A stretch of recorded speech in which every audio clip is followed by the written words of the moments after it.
السلام علیکم. سلام علیکم و رحمت الله و برکاته. عبدالحکیم حالت چطوره؟ سلام و رحمت و برکات خداوند بی زحمت 1 کیلو آرد بهم بده. لطفاً چند لحظه صبر کن تا ترازو رو تنظیم کنم و حق تو بدون نقص کامل بگیری. آها.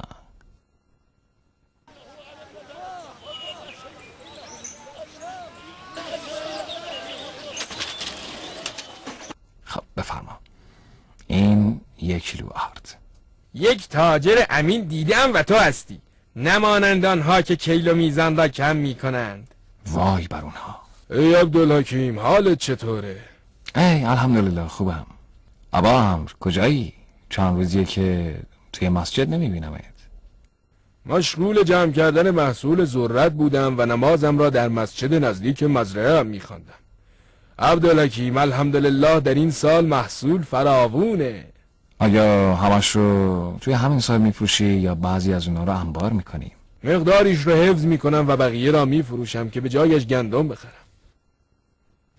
در این سال ما گندم نمیکاریم و میدونی که ما در نانمون از گندم استفاده میکنیم.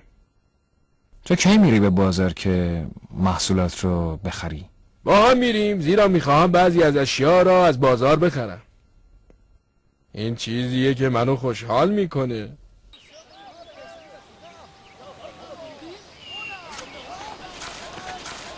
سه کیلو پرتقال میخوام. بله، بهترین پرتقال برای بهترین مشتری. این و این و این و این.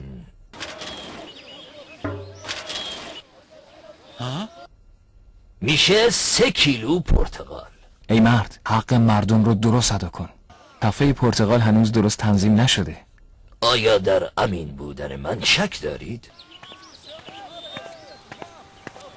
خودت ببین، این کافه پرتقال هنوز درست نیست.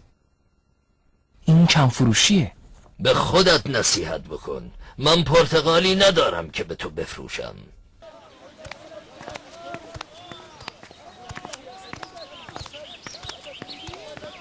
موز عالی، موز عالی. لطفاً 3 کیلو موز میخواهم. این موز خیلی عالیه. بفرما سرورم. 3 کیلو موز. عبدالحکیم این چیه؟ میبینم که مقدار کمیه و 3 کیلو نمیشه.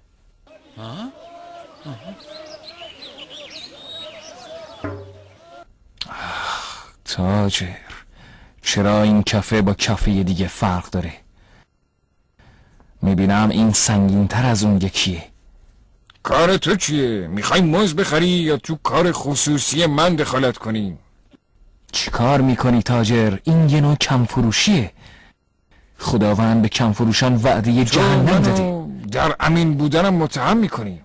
از جلوی چشمم دور شو، وگرنه به بچه ها میگم که یه سیر کتک ناب تو رو بزنن تا حسابی به هوش بیای. يا رجل قلت لك أعطني المال فأنا لن أشتري منك شيئا. این یکی هم گله داره. بیا تا ببینم شکایتش چیه. ای عبدالحکیم، از این تاجر خواستم که 1 کیلو سیب زمینی به من بده. هنگام کشیدن خیال میکرد من ازش غافلم. یکی رو برداشت و تو قفسه گذاشت و من دیگه ازش خرید نکردم. انگار امروز با کم فروشا وعده کردیم تا اونا خودشون رو به ما نشون بدن. شتاب کن ابا عمرو، شتاب کن تا محصولت رو بفروشی. نه، من نمالی برای فروش دارم، نصیب زمینی. پول این مرد رو بده، مرتکب 2 گناه نشو. این چیزیست که به من دادی. نمیخوام که صورتت را برای 2مین بار اینجا ببینم. بردار برو. گندمی که دانش به طلا میارزد. بدو ای خریدار گندم. بیا اینجا ای فروشنده ذرت به آخرین قیمت. بیا شتاب کن ابا عمرو. به سبب چیزایی که دیدم دلم گرفته. من نیز همینطوری عبدالحکیم. بیا بریم نزد این تاجر. سلام بر توی تاجر. سلام و رحمت و برکت خداوند بر شما. من ذرتی دارم که میخواهم بفروشم و بدلش گندم بگیرم. آنچه داری بیاور. میخواهی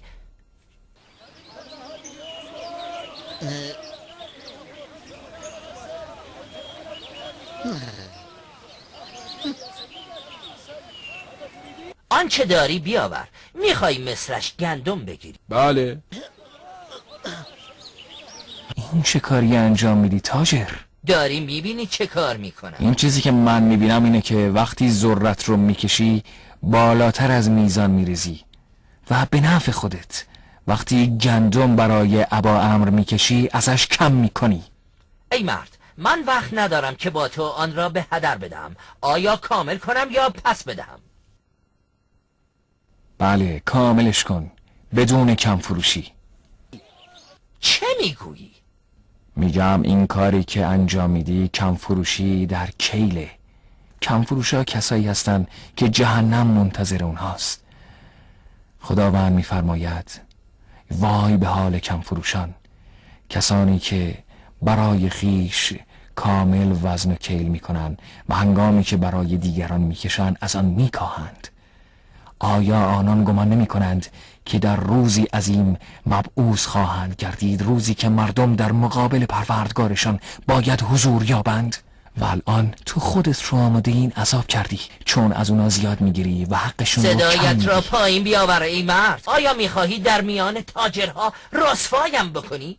تو از رسوایی دنیا میترسی اما از رسوایی آخرت اصلا نمیترسی. خداوند به کم فروشان عذاب سختی رو در قیامت وعده داده. آیا بهتر نیست که به قول خداوند عملی کنی که فرمودند و چون پیمانه می کنید پیمانه را تمام دهید و با ترازوی درست بسنجید که این بهتر و خوشفرجامتر است.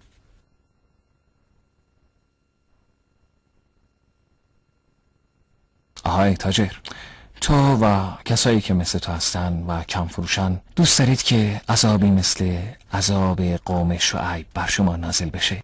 چه عذابی بر سر قوم شعیب فرو آمده ای مرد؟ قوم شعیب برای خداوند شریک قائل شد در حالی که در راحتی و نعمت بودند و علاوه بر این کم فروشی و زیاد بستانی می کردن.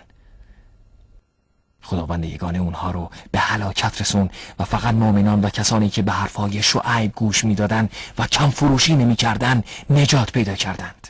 و من در خطبه نماز جمعه شنیدم که کم فروشان در قیامت میستند تا جایی که عرق به گوشهایشان میرسد.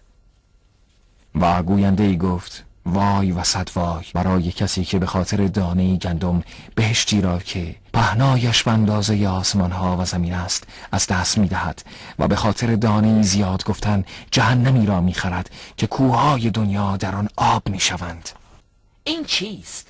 آیا کل این عذابها در انتظار من است؟ در عظمت عظیمی بودن؟ خداوندا بر من ببخشای. خداوندا ببخش مرا، عفوم کن. همکنون قول خداوند را که فرمود اندازه و میزان را رعایت کنید دیگر فراموش نمی کنم و از خداوند عظیم می خواهم که ظلمهایی را که انجام دادم بازگردانم. انشاءالله خداوند توبت رو بپذیره و مال حلالت رو برکت بده. خداوند جزای خیر به شما بدهد.